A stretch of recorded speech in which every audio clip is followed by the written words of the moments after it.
Saya Deva Husnul Khotimah dengan NIM 1805520072 dari kelas akuntansi B1. Di sini saya akan menjelaskan audit sumber daya manusia untuk memenuhi tugas ujian akhir semester mata kuliah audit manajemen dengan dosen pengampu Pak Arif Himawan Dwi Nugroho. Sebelum membahas audit sumber daya manusia, sebelumnya saya akan menjelaskan profil Fakultas Ekonomika dan Bisnis Universitas Tikubang Unisbank Semarang.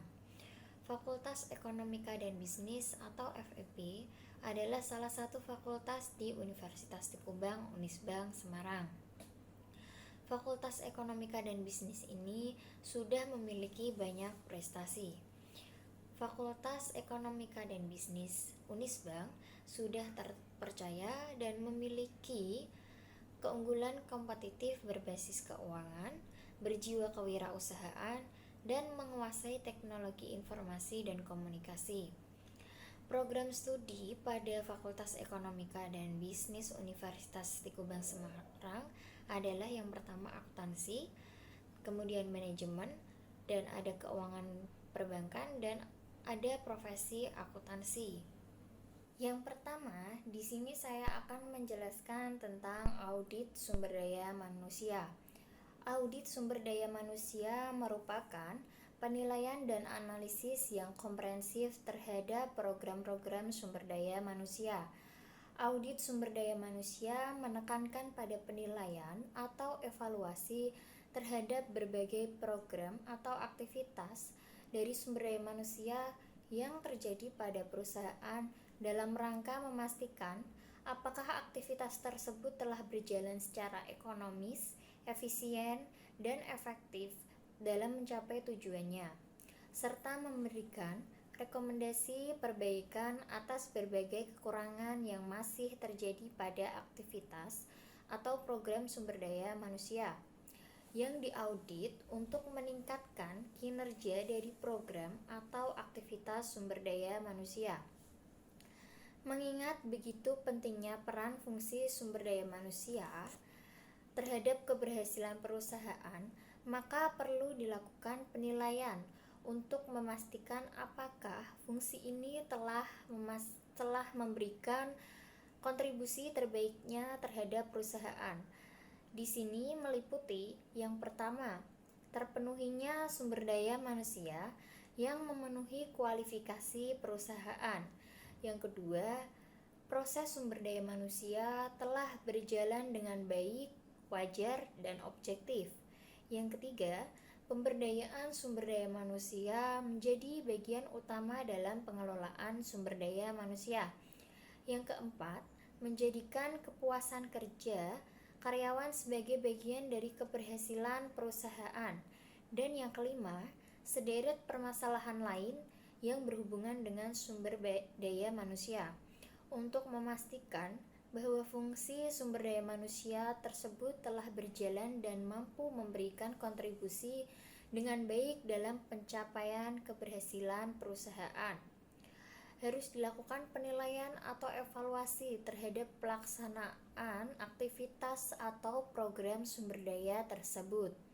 Audit sumber daya manusia membantu perusahaan meningkatkan kinerja atas pengelolaan sumber daya manusia dengan cara yang pertama, menyediakan umpan balik nilai kontribusi fungsi SDM terhadap strategi bisnis dan tujuan perusahaan. Yang kedua, menilai kualitas praktik, kebijakan, dan pengelolaan sumber daya manusia. Yang ketiga, melaporkan keberadaan sumber daya manusia saat ini dan langkah-langkah perbaikan yang dibutuhkan. Keempat, menilai biaya dan manfaat praktik-praktik sumber daya manusia. Yang kelima, menilai hubungan sumber daya manusia dengan manajemen lini dan cara-cara meningkatkannya. Yang keenam, merancang panduan untuk menentukan standar kinerja sumber daya manusia. Ketujuh, mengidentifikasi area yang perlu diubah dan ditingkatkan dengan rekomendasi khusus. Yang selanjutnya adalah kerangka kerja audit sumber daya manusia. Kerangka kerja audit sumber daya manusia menghubungkan pengelolaan sumber daya manusia dengan tujuan bisnis perusahaan secara keseluruhan. Dalam hubungan ini, audit menilai dukungan sumber daya manusia terhadap pencapaian tujuan perusahaan, komitmen perusahaan dalam memberdayakan dan melibatkan sumber daya manusia, serta mengidentifikasi permasalahan yang terjadi dalam hubungan tersebut dan merekomendasikan langkah-langkah perbaikan yang diperlukan. Berdasarkan rekomendasi dari hasil audit, perusahaan melakukan perbaikan dan mengevaluasi terhadap perubahan-perubahan dari hasil audit tersebut. Ada beberapa hal yang ingin dicapai melalui audit sumber daya manusia yang merupakan tujuan dilakukannya audit tersebut. Antara lain, yang pertama, menilai efektivitas dari fungsi sumber daya manusia. Yang kedua, menilai apakah program atau aktivitas sumber daya manusia telah berjalan secara ekonomis, efektif, dan efisien.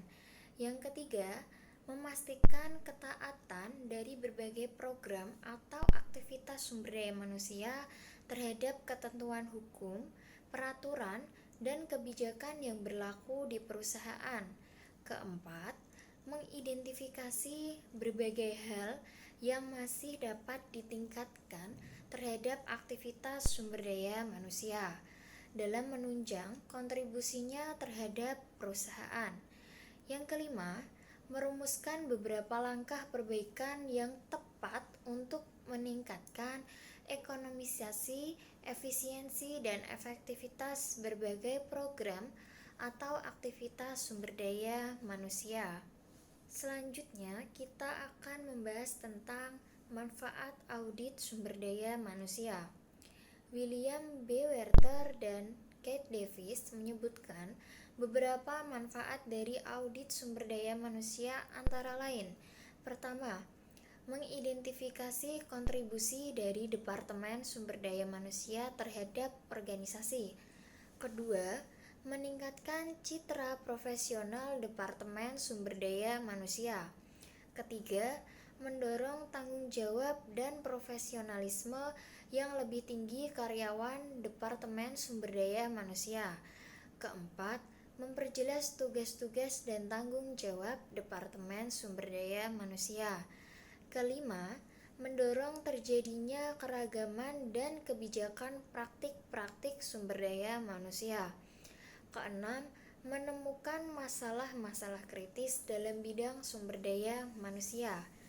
Ketujuh, memastikan ketaatan terhadap hukum dan peraturan dalam praktik sumber daya manusia. Kedelapan, menurunkan biaya sumber daya manusia melalui prosedur sumber daya manusia yang lebih efektif. Kesembilan, menentukan keinginan untuk berubah dalam Departemen Sumber Daya Manusia.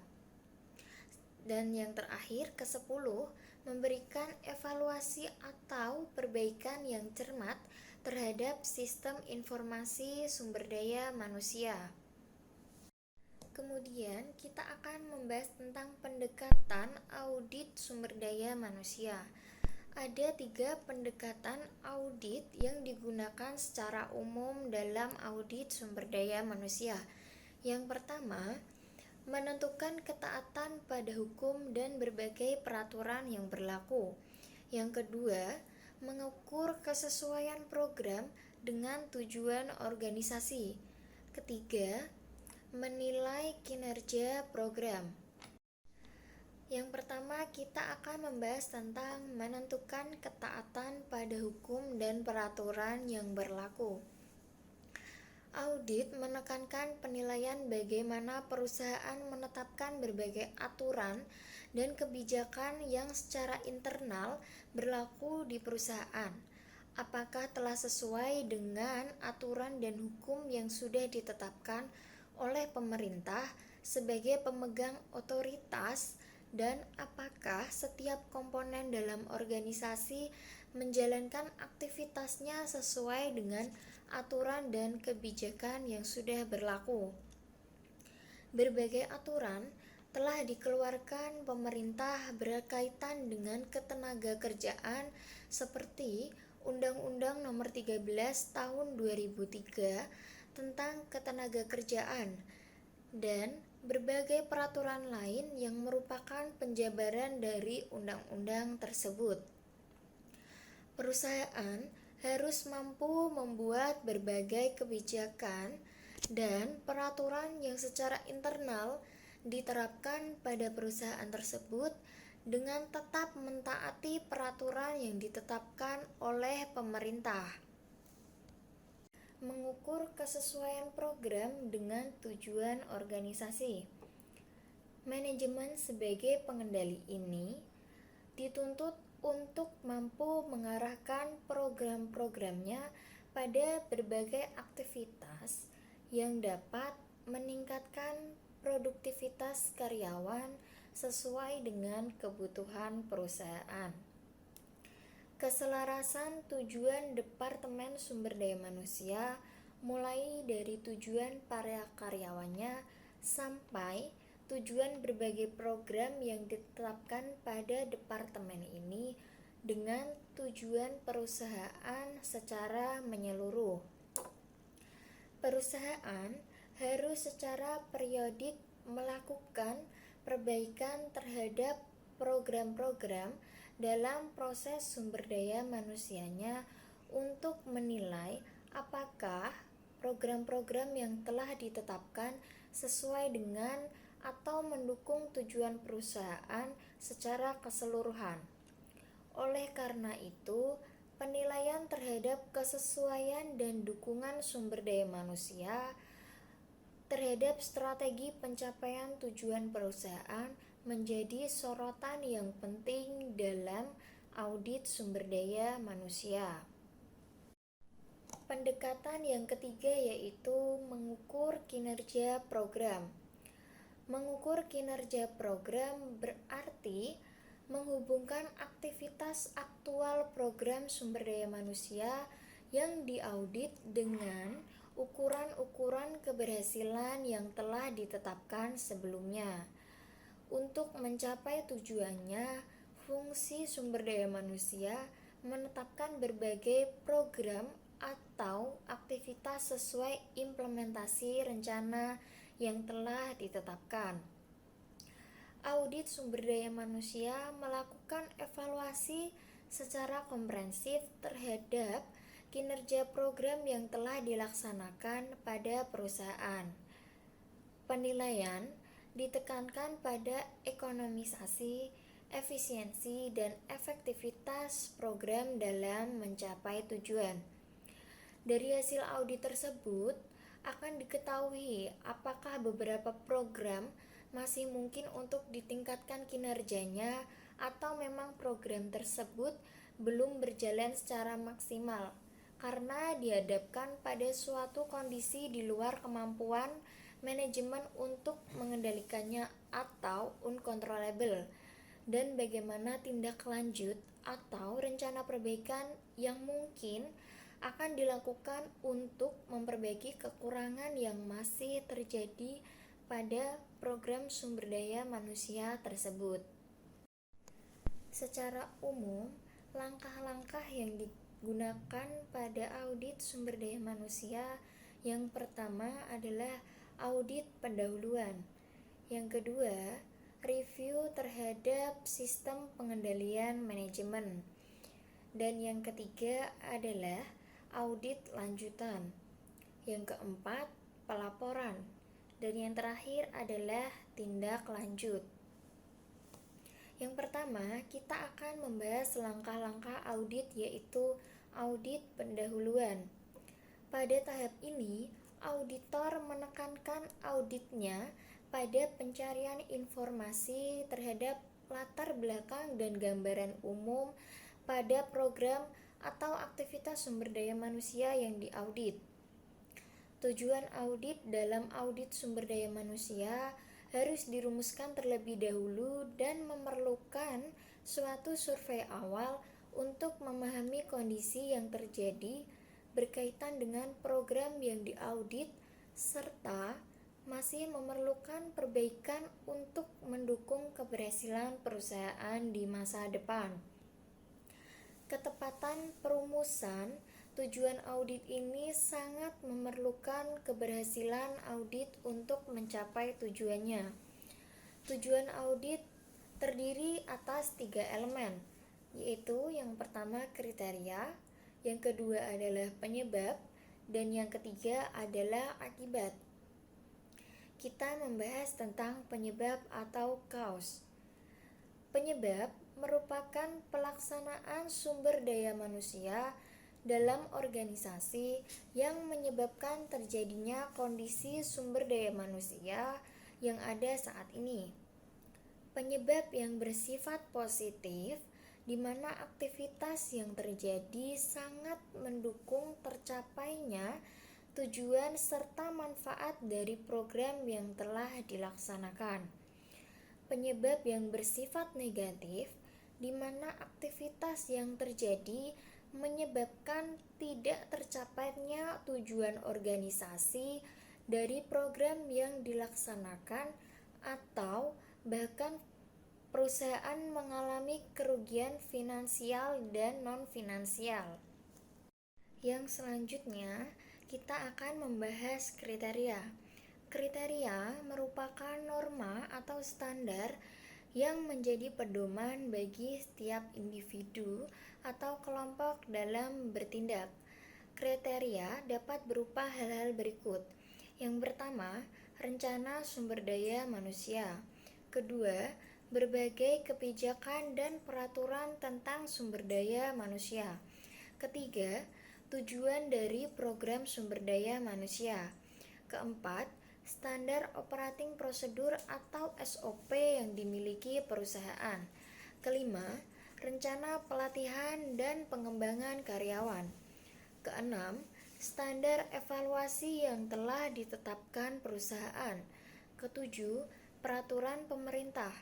Kedelapan, standar atau norma yang merupakan best practice yang telah diterapkan oleh perusahaan sejenis dalam bidang sumber daya manusia yang dapat digunakan sebagai acuan. 9. Kriteria lain yang mungkin diterapkan. Selanjutnya kita akan membahas akibat atau efek. Akibat adalah sesuatu yang harus ditanggung atau dinikmati perusahaan karena terjadinya perbedaan aktivitas yang seharusnya dilaksanakan atau berdasarkan kriteria dengan aktivitas aktual yang terjadi di lapangan atau dilakukan setiap komponen dalam organisasi.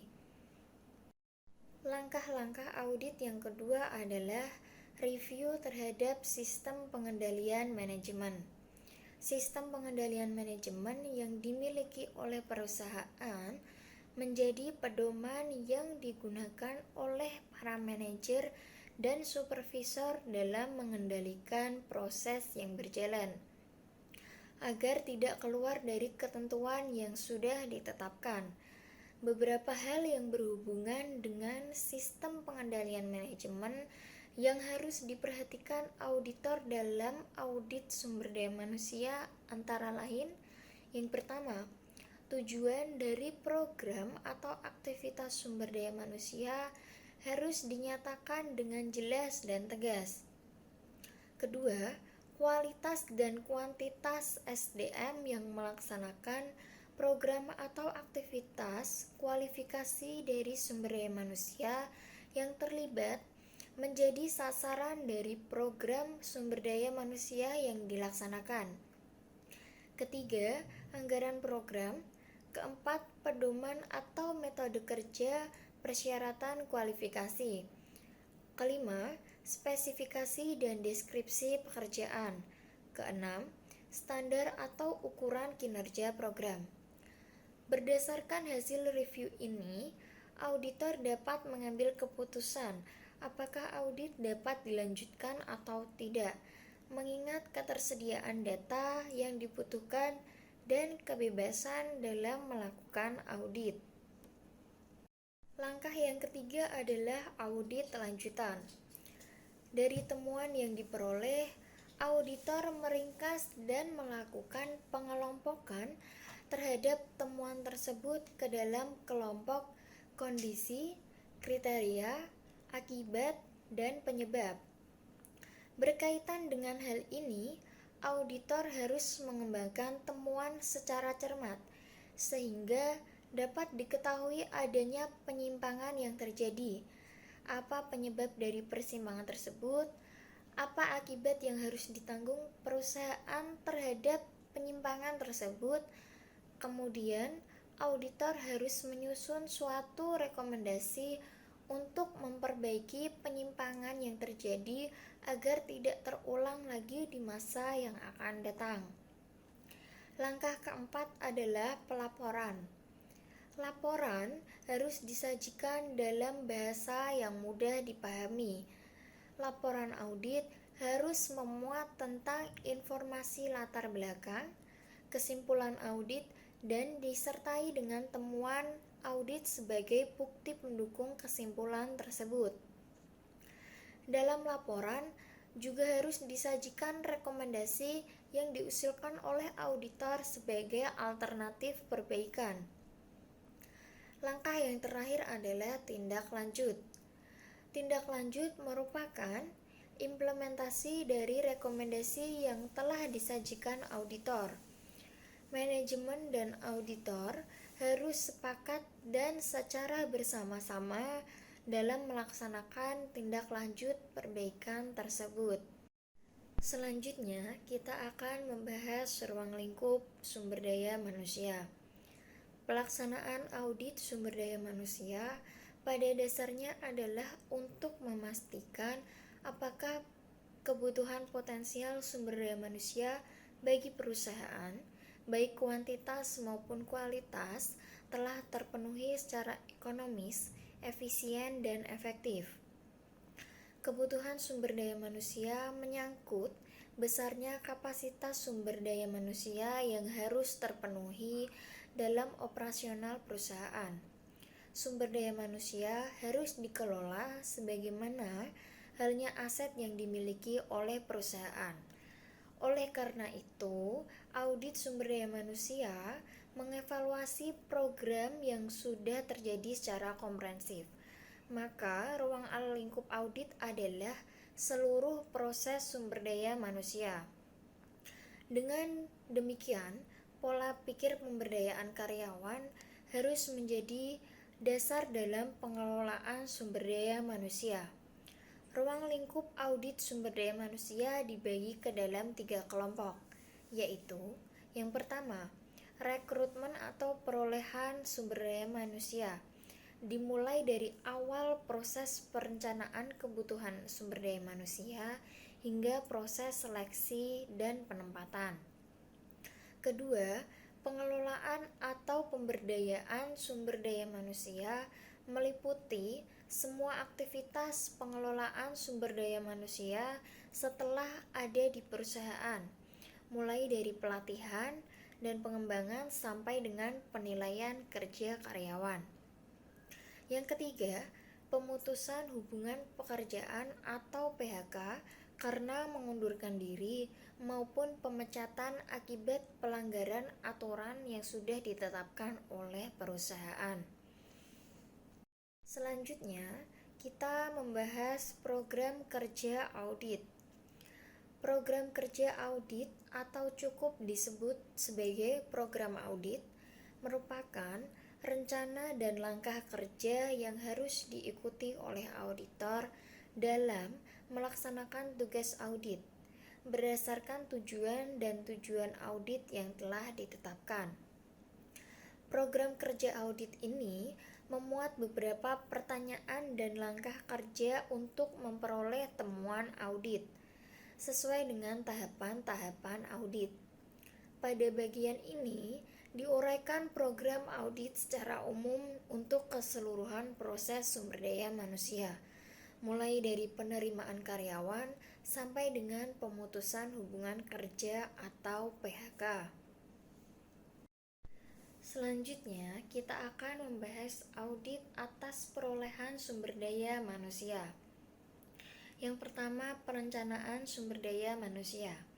Perencanaan sumber daya manusia merupakan proses analisis dan identifikasi terhadap kebutuhan dan ketersediaan sumber daya manusia untuk menyelesaikan berbagai bidang, tugas, dan tanggung jawab yang harus dikelola perusahaan dalam mencapai tujuan. Rencana sumber daya manusia merupakan bagian dari rencana strategis perusahaan, di mana rencana ini memastikan kebutuhan sumber daya manusia untuk mengimplementasikan strategi pencapaian tujuan perusahaan dalam terpenuhinya kapasitas yang tepat saat diperlukan. Memaksimalkan nilai pelanggan atau customer value dapat dicapai melalui efisiensi pada seluruh operasi perusahaan.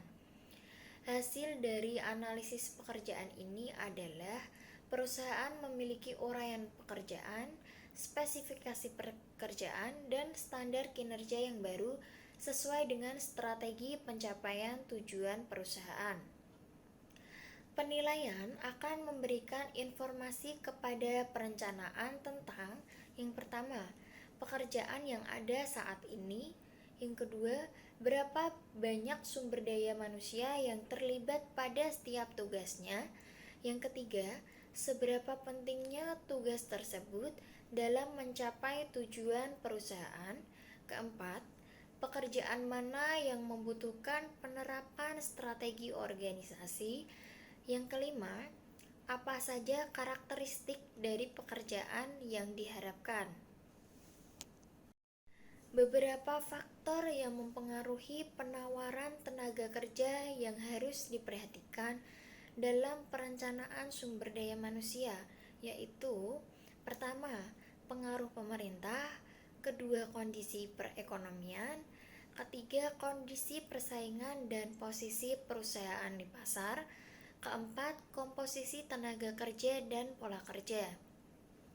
Beberapa sumber tenaga kerja sebagai alternatif sebagai pencarian sumber daya manusia antara lain: pertama, lembaga pelatihan tenaga kerja, kedua, perguruan tinggi, ketiga, bursa kerja, keempat, lembaga-lembaga lain yang menyediakan tenaga kerja siap pakai.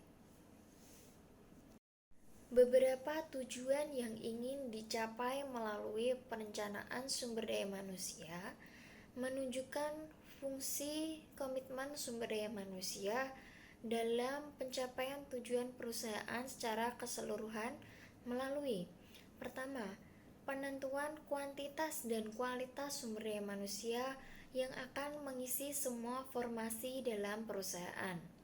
Kedua, menjamin tersedianya sumber daya manusia saat ini dan yang akan datang, sehingga setiap pekerjaan yang ada mengerjakan dan mempertanggungjawabkan. Ketiga, menghindari terjadinya mismanagement dan tumpang tindih dalam pelaksanaan tugas. Keempat, memudahkan koordinasi, integrasi, dan sinkronisasi pengelolaan sumber daya manusia sehingga produktivitas kerja meningkat. Kelima, menghindari kekurangan atau kelebihan sumber daya manusia. Keenam, memberikan pedoman bagi setiap program atau aktivitas sumber daya manusia. Ketujuh, memberikan dasar untuk mengevaluasi terhadap karyawan. Manfaat dari perencanaan sumber daya manusia. Pertama, perusahaan dapat memanfaatkan secara optimal sumber daya manusia yang sudah ada di perusahaan. Kedua, meningkatkan efektivitas kerja. Ketiga, meningkatkan produktivitas kerja karyawan. Keempat, tersedianya sumber daya manusia yang sudah memenuhi kualifikasi untuk memegang wewenang dan tanggung jawab yang lebih besar di masa yang akan datang. Kelima, menyediakan dasar penyusunan program sumber daya manusia bagi fungsi sumber daya manusia. Selanjutnya kita akan membahas rekrutmen. Rekrutmen adalah upaya pencarian sejumlah calon karyawan yang memenuhi syarat dalam jumlah tertentu sehingga dari mereka perusahaan menyeleksi orang-orang yang paling tepat untuk mengisi lowongan pekerjaan yang ada. Kegiatan kunci dalam rekrutmen sebagai berikut: menentukan kebutuhan jangka pendek dan jangka panjang dalam setiap bidang, jenis pekerjaan, dan levelnya dalam perusahaan. Kedua, terus berusaha mendapatkan informasi tentang pengembangan kondisi pasar tenaga kerja. Ketiga, menyusun bahan-bahan rekrutmen yang efektif. Keempat, menyusun program rekrutmen yang terpadu berhubungan dengan aktivitas sumber daya manusia yang lain dan dengan kerjasama antara manajer lini dan karyawan. Selanjutnya, mendapatkan sejumlah calon karyawan dan memenuhi syarat. Mencatat jumlah dan kualitas pelamar dari berbagai sumber dan masing-masing metode rekrutmennya. Terakhir, melakukan tindak lanjut terhadap para karyawan, baik yang ditolak maupun yang diterima, untuk mengevaluasi efektivitas rekrutmen yang dilakukan. Setiap pelaksanaan rekrutmen harus berdasarkan prinsip berikut ini. Pertama, kualitas karyawan yang akan direkrut harus sesuai dengan kebutuhan dan kualitas sumber daya manusia yang sesuai. Kedua, jumlah karyawan yang diperlukan harus sesuai dengan lowongan pekerjaan yang telah tersedia. Ketiga, harus dilakukan dengan biaya yang paling minimal atau ekonomis. Keempat, perencanaan dan keputusan-keputusan strategis tentang dokumen. Kelima, fleksibilitas. Dan yang terakhir adalah pertimbangan-pertimbangan hukum. Selanjutnya kita akan membahas seleksi dan penempatan. Seleksi sendiri adalah proses mendapatkan dan menggunakan informasi mengenai pelamar kerja untuk menentukan siapa yang seharusnya diterima untuk menduduki posisi jangka pendek dan jangka panjang perusahaan. Sementara penempatan atau placement berkaitan dengan pencocokan seseorang dengan jabatan yang akan dipegangnya. Tujuan khusus dari seleksi adalah: pertama, memungkinkan perusahaan menerapkan strategi bisnis, khususnya yang telah ditetapkan. Kedua, memastikan bahwa investasi keuangan yang dilakukan pada karyawan sumber daya manusia dapat kembali pada waktu tertentu. Ketiga, mengevaluasi, mempekerjakan, dan menempatkan pelamar pada jabatan yang sesuai dengan minat mereka. Keempat, memperlakukan pelamar secara adil. Kelima, memperkecil kerugian yang mungkin terjadi sebagai akibat kesalahan dalam menerima dan menempatkan karyawan. Terakhir, membantu memenuhi tujuan penerimaan karyawan dan jadwal yang telah ditentukan. Kemudian, proses seleksi harus berjalan secara efektif. Yang pertama, akurat, yang berarti dapat memprediksi kinerja pelamar. Kedua, adil, yang berarti tidak akan terjadi diskriminasi. Ketiga, meyakinkan, artinya orang-orang yang terlibat dalam seleksi yakin akan manfaat yang akan diperoleh. Kemudian kita akan membahas audit atas pengelolaan sumber daya manusia. Pemberdayaan karyawan atau employee empowerment harus menjadi fokus dalam pengelolaan sumber daya manusia. Pemberdayaan sumber daya manusia pada dasarnya adalah memberikan kesempatan pada karyawan untuk mengambil keputusan dan memegang tanggung jawab yang lebih besar, baik secara pribadi maupun kelompok, dalam mengelola pekerjaannya. Dari sudut pandang manajer, pemberdayaan sumber daya manusia merupakan proses pemberian kesempatan kepada sumber daya manusia untuk memampukan dirinya dalam merencanakan, mengimplementasikan, dan mengendalikan pekerjaan yang telah menjadi tanggung jawabnya. Pertama, pelatihan dan pengembangan karyawan. Pelatihan dan pengembangan karyawan bertujuan untuk meningkatkan kemampuan sumber daya manusia dalam melaksanakan tugas dan tanggung jawabnya, baik saat ini maupun di masa yang akan datang. Pelatihan menekankan pada peningkatan keterampilan dan kemampuan sumber daya manusia. Sedangkan pengembangan sumber manusia lebih menekankan pada peningkatan kinerja di masa yang akan datang. Identifikasi kebutuhan pelatihan dapat dilakukan dengan cara yang pertama, menentukan keterampilan apa yang dibutuhkan karyawan agar memiliki kinerja yang baik, sesuai dengan dibutuhkan dalam strategi pencapaian tujuan perusahaan. Kedua, melakukan penilaian secara periodik untuk mengidentifikasi topik yang tepat untuk penilaian. Ketiga, melakukan proses identifikasi secara terus-menerus yang meliputi penilaian terhadap kursus yang telah dilaksanakan dan memberikan saran kepada unit bisnis dan manajer untuk pelaksanaan pelatihan yang selanjutnya. Terakhir, menentukan tolak ukur pada industri yang sama terhadap pelatihan yang dilakukan dan keberhasilan dalam meningkatkan kinerja karyawan. Tujuan dari pelatihan dan pengembangan karyawan secara garis besar adalah: pertama, meningkatkan kuantitas dan kualitas output. Kedua, menurunkan biaya kegagalan produk. Ketiga, penurunan pemborosan penggunaan sumber daya.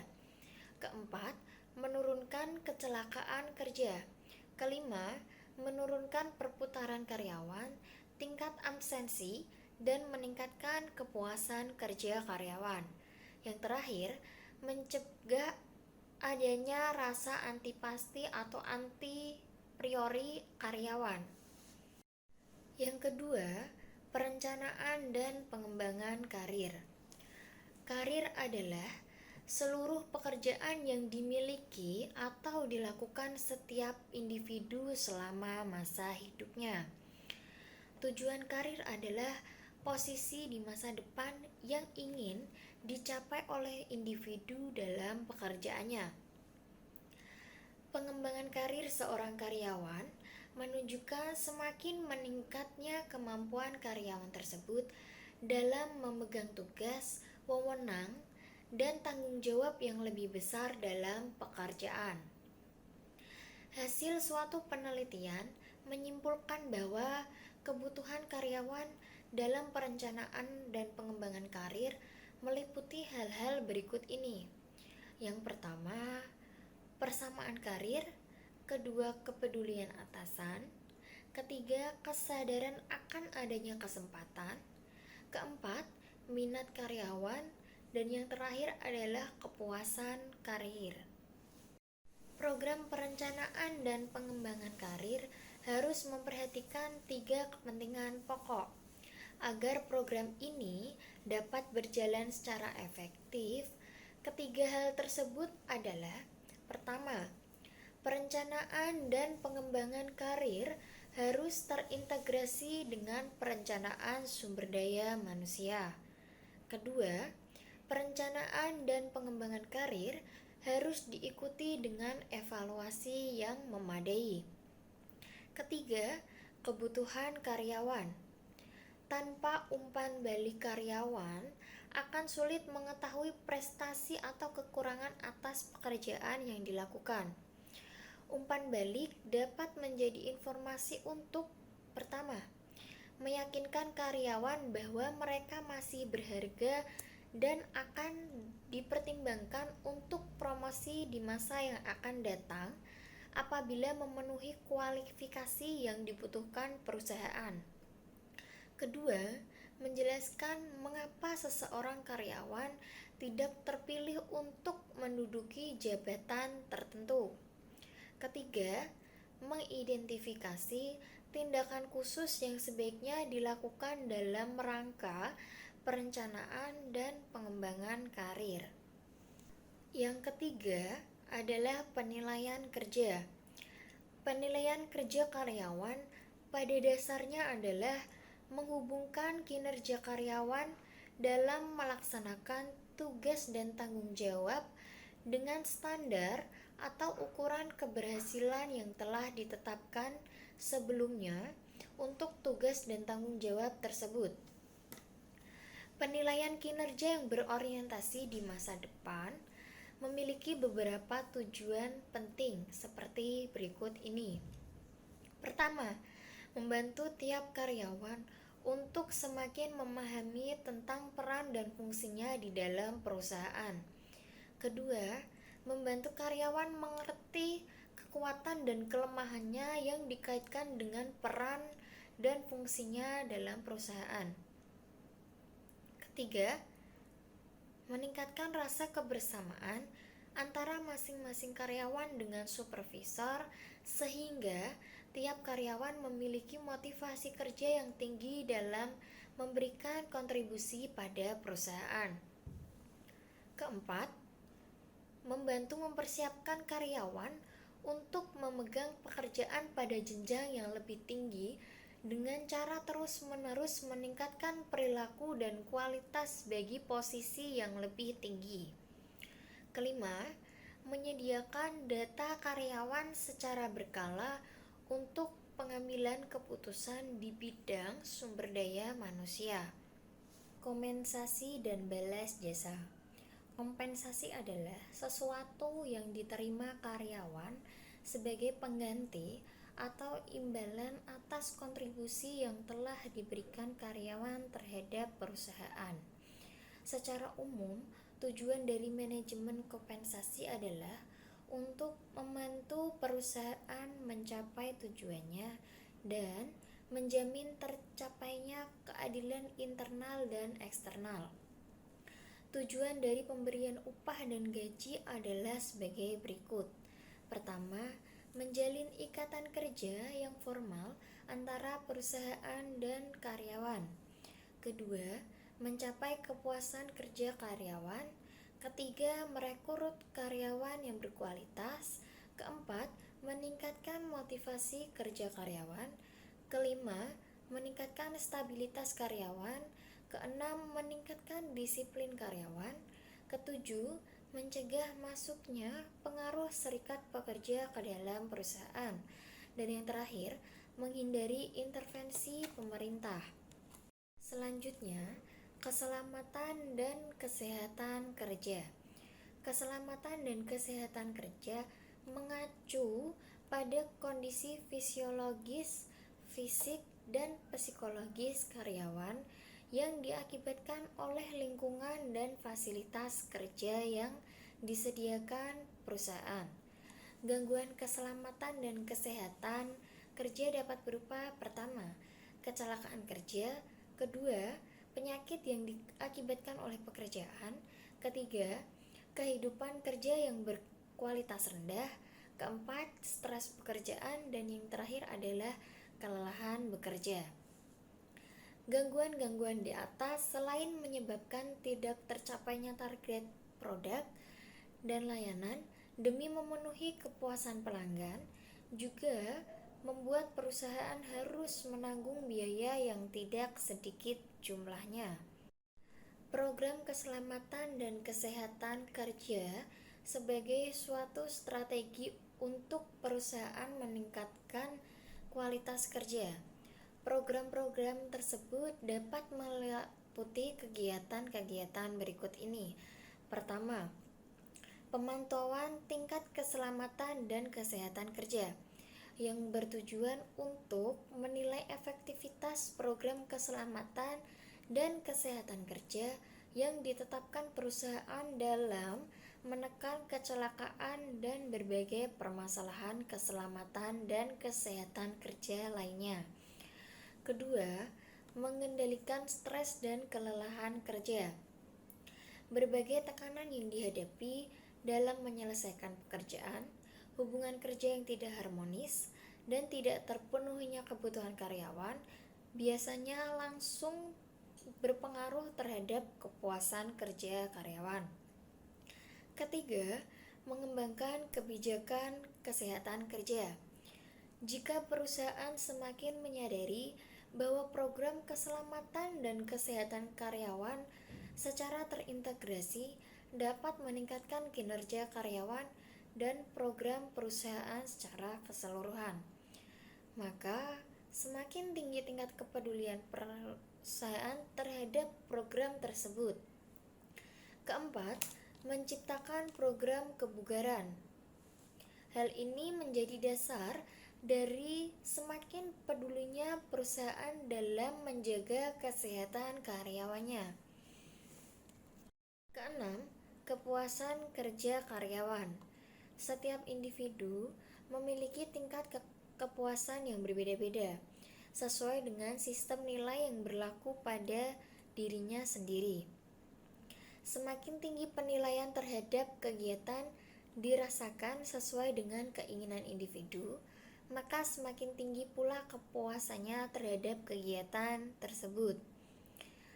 Teori mengenai kepuasan kerja yang telah cukup dikenal antara lain: yang pertama, teori ketidakpuasan atau diskrepansi teori. Teori ini mengukur kepuasan kerja seseorang dengan menghitung selisih antara sesuatu yang seharusnya terjadi dengan karyawan dengan kenyataan yang dirasakan oleh karyawan. Yang kedua, teori keadilan atau equity teori. Teori ini mengatakan bahwa kepuasan tergantung dari ada atau tidaknya keadilan dalam pekerjaan tersebut. Ketiga, teori dua faktor atau two factor teori. Teori ini menganggap kepuasan kerja dan ketidakpuasan sebagai hal yang berbeda dan mengelompokkan karakteristik pekerjaan menjadi dua, yaitu satisfies atau motivator dan dissatisfies. Job Descriptive Index atau JDI menyajikan beberapa faktor yang menyebabkan kepuasan kerja. Faktor-faktor adalah sebagai berikut. Pertama, tempat bekerja yang tepat. Kedua, pembayaran yang sesuai. Ketiga, organisasi dan manajemen. Keempat, supervisi yang tepat. Kelima, pekerjaan yang tepat. Untuk menilai apakah karyawan telah mendapatkan kepuasan dalam melaksanakan tugas dan tanggung jawabnya, perlu dilakukan pengukuran terhadap kepuasan kerja karyawan tersebut.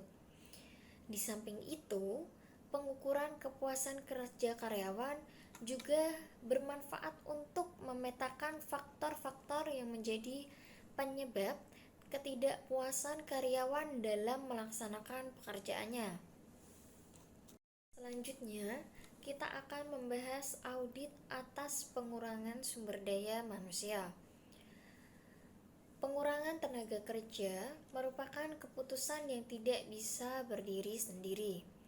Berbagai kepentingan perusahaan harus diselamatkan agar perusahaan bisa bertahan hidup atau survive dan ikut bermain dalam persaingan yang sangat tinggi intensitasnya.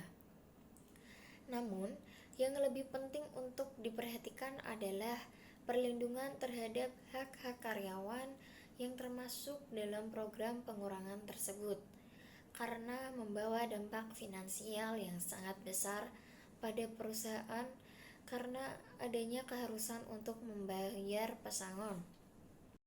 Undang-Undang Nomor 13 Tahun 2003 Pasal 158 sampai 167 mengatur tentang dalam hal apa perusahaan dapat melakukan PHK.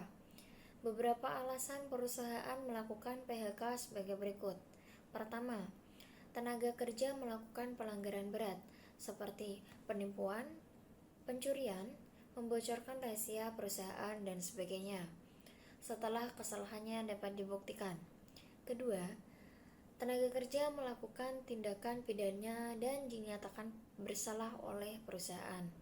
Ketiga, tenaga kerja melakukan pelanggaran terhadap perjanjian kerja bersama setelah mendapatkan surat peringatan terlebih dahulu sebanyak 3 kali berturut-turut. Keempat, tenaga kerja mengundurkan diri secara sukarela. Kelima, terjadi perubahan status perusahaan, penggabungan, peleburan atau perubahan kepemilikan perusahaan, dan tenaga kerja tidak bersedia melanjutkan hubungan kerja. Keenam, terjadi perubahan status perusahaan, penggabungan, peleburan, dan perubahan kepemilikan perusahaan, dan pengusaha tidak bersedia menerima tenaga kerja untuk melanjutkan hubungan kerja. Ketujuh, perusahaan tutup karena mengalami kerugian secara terus-menerus selama 2 tahun atau terjadi keadaan yang memaksa atau force majeure. Kedelapan, perusahaan tutup karena melakukan peningkatan efisiensi. 9. Perusahaan pilot.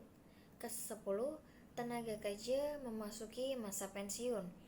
Dan yang terakhir, tenaga kerja mangkir selama 5 hari kerja berturut-turut atau lebih tanpa keterangan tertulis dan telah dipanggil oleh perusahaan secara patut dan tertulis. Sekian penjelasan materi audit sumber daya manusia dari saya. Semoga bermanfaat untuk para pendengar, dan saya terima kasih untuk Pak Arif sebagai dosen pengampu saya dalam mata kuliah audit manajemen dari semester ini.